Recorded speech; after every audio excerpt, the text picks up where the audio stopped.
இல்லை அக்கிட்ட மாப்பிள்ளைல நான் தான் உங்கள் நிலையில் பேசுகிறேன். இன்றைக்கி நம்ம வந்து வீடியோ யாரை பற்றி பேச போகிறோம்னா நம்ம திருச்சி சாதனா பற்றி தான் பேச போகிறோம். திருச்சி சாதனா, வாழ்த்துக்கள் உனக்கு. ஏற்கனவே இப்போ தான் ஒரு வீடு கஷ்டப்பட்டு கட்டி 1.5 கோடி 2 கோடி சொல்லுதாங்க அந்த வீடு மதிப்பு. இப்போ தான் ஒரு வீடு கட்டி பிள்ளைக்கு கல்யாணம் முடிச்சு வச்சா ரைட்டு, சந்தோஷம். இப்போ மறுபடியும் திருச்சி சாதனா வந்து இப்போ 2வது ஒரு வீடு வந்து இப்போ கட்டி அந்த வீட்டுக்கு பால் காய்ச்ச போறியாம்ல. இது எப்படி உண்மையாக பொய்யா சாதனா? ஏன்னா எல்லோரும் நிறைய பேர் உண்மை தான் சொல்லுதாங்க. சரி, எது எப்படியோ உனக்கு வாழ்த்துக்கள். மொதல் வீடு ஒரு 2 கோடியில் கட்டியிருக்க, 2வது வீடு ஒரு 2.5 கோடி 3 கோடி வரும்னு சொல்லுதாங்க. இந்த யூடியூப்பில் இந்த சோசியல் மீடியாவில் சம்பாரித்து நல்ல வேலைக்கு நீ ஒருத்தியாவது கஷ்டப்பட்டு சம்பாரித்து வீடு கட்டி சந்தோஷமாக மாடி மேலே மாடி கட்டி சந்தோஷமாக இருக்கியே, அது வேறு எனக்கு ரொம்ப சந்தோஷமாக இருக்குது. அதுக்கப்புறம் இன்னொன்று, சின்னத்தர மாமா இப்படி இருக்கார், நல்லா இருக்காரா? அவர் அந்த வெயிலில் வந்து குளத்துக்கு ஆற்றுக்கு மீன் பிடிக்கப்போ அதை பிடிக்க போன்னு சொல்லி அவர் சொல்லாத, வெயிலில் மனுஷன் கருத்துற போகிறாரு. மாமனை நல்லா பார்த்துக்க, கஞ்சி கிஞ்சி ஊற்று மாமனுக்கு.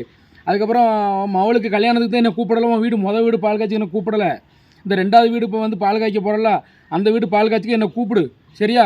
நீ கூப்பிட்டு தான் ஆகணும். கல்யாணத்துக்கு கூப்பிடமானோ உங்களை கடுப்பில் இருக்கேன் சாதனா. நீ 2வது வீடு கண்டிப்பாக என்னை கூப்பிட்டே ஆகணும். நான் கண்டிப்பாக சீர்சனத்தோடு நம்ம பிள்ளைகளோட வருவேன், சரியா? வந்து ஜாலி பண்ணுதோம், ஓகேவா? அதுக்கப்புறம் வந்து இன்னொன்று என்னென்னா, நீ வந்து எவ்வளவு கேவலப்பட்டு இந்த சோசியல் மீடியாவில் வந்திருக்க எனக்கு தான் தெரியும், சரியா? சோத்துலையும் அடி வாங்கியாச்சு, சேத்துலையும் அடி வாங்கிச்சிக்க மாதிரி உன்னை சாணியை கொண்டு உன்னை அடித்து குளிப்பாட்டுறது என்ன, உன்னை பச்சை பச்சையாக கேட்குறது என்ன, ஆபாசமாக ஆடுதுன்னு சொல்லி கேவலப்படுத்துறது என்ன, ரோட்டில் தலைகாட்ட முடியாமல் உன்னை கேவலப்படுத்துறது என்ன, எவ்வளோ கேவலப்பட்டாலும் நான் ஜெயிப்பேன்டா, திரிசா எனக்கு தாண்டா அப்படிங்கிற மாதிரி இந்த சோசியல் மீடியா எனக்கு தாண்டான்னு சொல்லி அதில் வைராக்கியமாக எடுத்து சம்பாரித்து இன்றைக்கி வீடு காரு அதுக்கப்புறம் பிள்ளையை கட்டி கொடுத்துட்டேன், எல்லாம் சந்தோஷம்.